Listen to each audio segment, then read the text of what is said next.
Hey everyone, ready to dive deep into sentences? We're tackling sentence structure today. Oh, exciting. Right, and we've got this super helpful resource on clear and correct English. Always good to have a guide, right? Absolutely.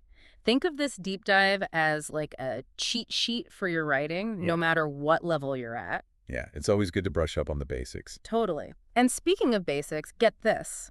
Our source says every sentence has to have a verb. Oh, yeah, definitely. Did you always know that? I kind Sure. of feel like I missed that memo somewhere along the way. It's one of those things that you kind of pick up as you go. But it's kind of mind-blowing when you really think about it, right? Like it's so fundamental. Okay, so first things first. What is a sentence? I mean, we use them all the time, but can we define it? Well, our resource says it's basically a group of words that make a complete thought. Not just any random words, though. Right. They have to work together to express a whole idea. So, like, I drink coffee. That's a sentence because it tells a tiny story. Exactly. It has all the pieces. The actor, the action, and what's being acted upon. Okay, so those pieces, are those the famous subject, verb, and object? You got it. The three musketeers of sentence structure. Our resource really breaks them down. They're the foundation, really. Let's start with the subject. What's the deal with that? Think of the subject as the star of the sentence. It's who or what is doing the action, or who or what the sentence is about. So, like, the cat naps on the rug. The cat is the subject there. Right, the cat's the one doing the napping. But it doesn't always have to be a person or animal, right? Nope. Our source gives examples like the wind howls, or even hope springs eternal. So it can be a thing or even an idea. Exactly. Pretty much anything, as long as it's what the sentence is focused on. Cool. Okay, now the verb. It feels like that's kind of a big deal. Totally. The verb is like the engine of the sentence. It Uh. tells us what's happening or what the subject is. So it's the action word, right? Like jump, sing, or Yeah. deep dive. Huh. Perfect example. But verbs can also be about states of being, not just actions. Oh, right. Like to be or to seem. Exactly, like the sky is blue Yeah. is the verb there connecting the sky to its blueness. Okay, that makes sense. So we've got our star and our engine. What about that third piece? The object. Ah, the object. That's who or what receives the action. So in the baker needs the dough, dough is the object. Exactly, because it's what's being needed. But sometimes there isn't an object, right? Right. Our source points that out, like birds sing. Nothing is being sung there. So how do I know when I need one and when I don't? Our source has a cool trick. Ask what or whom after the verb. Like birds sing? What? Doesn't really work. Right. But the baker needs what? Makes sense to say dough. Okay, I'm starting to see the logic here. It's like a puzzle, fitting all the pieces together. And once you know how they fit, you can build all kinds of sentences. Exactly. You can make your writing clear and interesting no matter what you're talking about. That's what we love to hear. And it all starts with these building blocks. Pretty cool, huh? Definitely. It's like we're cracking the code of language. And that's just the beginning. There's so much more to explore. But first, we got to take a quick break. Stay tuned for more deep dive action. We'll be right back. It's like learning a secret code, The code of how sentences work. That's a great way to put it. Once you know the code, you can write anything. Exactly. And what's cool is there's so many different kinds of sentences. Oh, yeah? Like what? Well, like, think about all the different things you do with sentences. Okay. I make statements. I ask questions. Right? You give commands, you express feelings. Huh. Yeah. I never really thought about how that changes the sentence itself. It totally does. Like, a statement our resource calls those declarative sentences. Okay. They usually follow that subject-verb-object order we talked about. Makes sense, but like, what about when I ask a question? Ah, good point. Those are interrogative sentences. Fancy word. Right. Yeah. And often, the verb comes before the subject in those. Whoa, really? Yeah. Like, is the sun shining? Instead of the sun is shining. Huh. So the word order gets all mixed up? It does. It's how we signal that we're asking something. Okay, then there's commands. Right. You got it. Those are imperative sentences. Like, close the door. Exactly. And often, you don't even say the subject. It's implied. So it's like you close the door, but we just skip the you. Right. Because it's clear who we're talking to. Yeah. Cool. So many types of sentences. There are. And each one has a specific job to do. It's like they're all little tools in our communication toolbox. I like that. And knowing how to use the right tool makes all the difference. It's like you wouldn't use a hammer to screw in a light bulb. Exactly. Got to choose the right tool for the job. Speaking of tools, our resource really hammers home this idea of the verb being so important. They do. Why do you think that is? I think it's because the verb really is the heart of the sentence, you know? Totally. It's what gives a sentence its energy, its action. Without a verb, it's just a bunch of words sitting around doing nothing. Right. Like a car without an engine. And there's so many different types of verbs, too. Oh, yeah. Our resource even talks about transitive and intransitive verbs. Ooh, I remember those words from school, but I always get them mixed up. Don't worry, they can be tricky. Basically, a transitive verb needs an object. Okay. Like the chef chops the vegetables.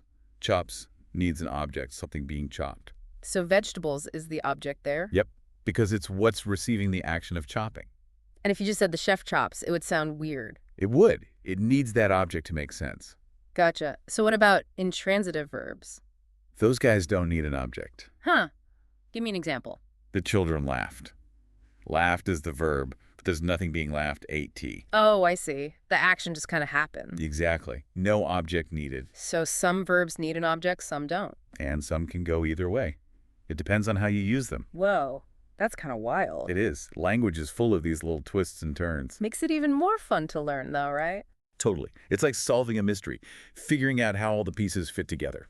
Okay, so we've got our subjects, our verbs, our objects. What else is there to learn about sentences? Well, there's one more layer we should talk about. Phrases and clauses. Ooh, those sound kind of scary. I remember those from grammar class. They can seem intimidating, but they're just building blocks for bigger sentences. Okay. Think of them like pieces of Lego. You put them together to create something bigger and more complex. So how do they work? What's the difference between a phrase and a clause? Good question. A phrase is a group of words that work together, but they don't have both a subject and a verb. Like a little mini thought. Yeah, kinda. Like with great enthusiasm. That's a phrase. It tells you how something is done, but not who did it or what they did. Right. It just adds a little extra detail. Gotcha. So what about clauses? A clause does have both a subject and a verb. So like a tiny sentence inside a bigger sentence. You got it. And there are two types, independent and dependent. Okay, here we go again with the fancy words. Huh. Don't worry, they're not that bad. An independent clause can stand on its own. It's a complete thought. So like, the cat sat on the mat. That could be a sentence all by itself. Exactly. It's got its own subject, verb, and everything. It's independent, like a cat. Perfect analogy. Now, a dependent clause is a little more needy. Needy. It needs to be attached to an independent clause to make sense. So it's like, it can't survive on its own. Right. Like, because the sun was shining.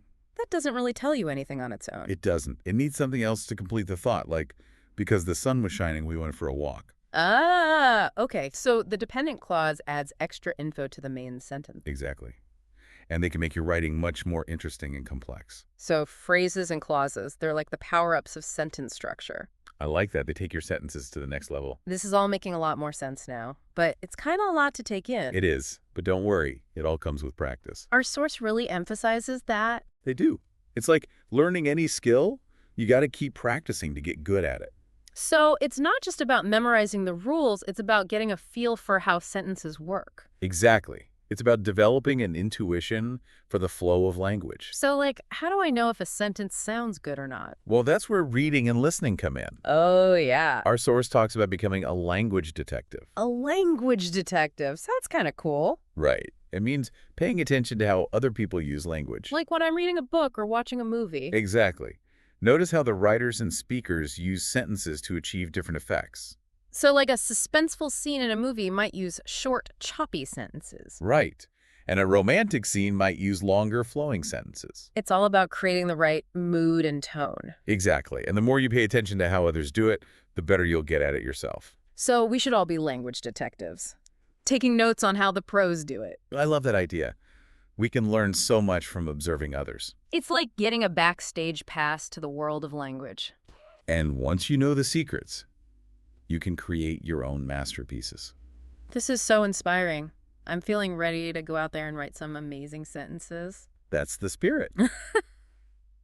But before you do, we've got one more thing to talk about. Oh, yeah. What's that? Well, we've been focusing on the technical side of sentences, the nuts and bolts. Right. But there's also the human side of language. What do you mean? Well, language isn't just about rules. It's about connection. Connection. Yeah. It's how we share our thoughts and feelings with each other. Oh, right. I never thought about it like that. It's easy to get caught up in the grammar, but we can't forget the bigger picture. So it's not just about being correct, it's about using language to build relationships. Exactly. And that's where empathy comes in. Empathy. Yeah. It's about understanding where the other person is coming from, even if you don't agree with them. So, like, even if someone makes a grammar mistake, we shouldn't be too quick to judge. Right. We should try to see things from their perspective. That makes a lot of sense. We're all human after all. Exactly.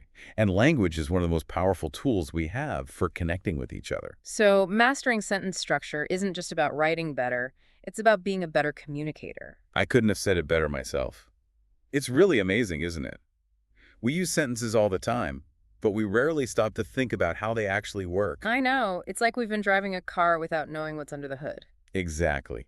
And this deep dive has really given us a chance to peek under the hood to see all the moving parts. It's made me realize that there's so much more to sentences than I ever thought. Me too. Yeah. It's not just about following the rules, it's about understanding the why behind the rules. And how those rules can help us create really powerful and effective communication. Exactly. Our source really emphasizes that point. They talk about how mastering sentence structure can make us better writers, better speakers, better communicators overall. And they give some really great tips for how to actually do that, how to put this knowledge into practice. One of my favorite tips is the idea of becoming a language detective. A language detective. What's that all about? Well, it's about paying attention to how other people use language, especially skilled writers and speakers. So, like, when I'm reading a book or listening to a podcast, I should be paying attention to how the sentences are put together. Exactly. Notice the different lengths, the different structures, the way the words flow together. Think about why the writer or speaker chose those particular structures. So it's like instead of just passively consuming the information, I'm actively analyzing how it's being presented. You got it. It's about becoming more aware of the choices that writers and speakers make and how those choices affect the overall message. I love that. It's like we're learning to decode the secrets of good communication. Exactly. And the more we practice this language detective work, the better we'll become at crafting our own effective sentences. It's like we're building up our own communication toolkit, adding new tools and techniques as we go along. And that toolkit will serve us well in all sorts of situations, from writing emails to giving presentations to just having everyday conversations. It's all connected, isn't it? It really is. And I think one of the most important takeaways from this deep dive is that language is so much more than just a set of rules. It's a tool for connection, for sharing ideas, for building relationships. Exactly. And when we approach language with that mindset, with that sense of purpose, it becomes so much more powerful and meaningful. So it's not just about being grammatically correct, it's about using language to make a positive impact on the world around us. Well said. And I think our source would agree wholeheartedly. They've given us so much to think about, so much to explore. I'm feeling really inspired to go out there and put this knowledge into practice. Me too. And I hope our listeners are feeling inspired as well. To all our language detectives out there, keep exploring, keep experimenting, keep playing with words. And most importantly, keep using your newfound knowledge to connect with others and share your unique voice with the world. What a perfect way to wrap things up. Thanks for joining us on this deep dive into sentence structure. It's been a pleasure. Until next time, happy writing.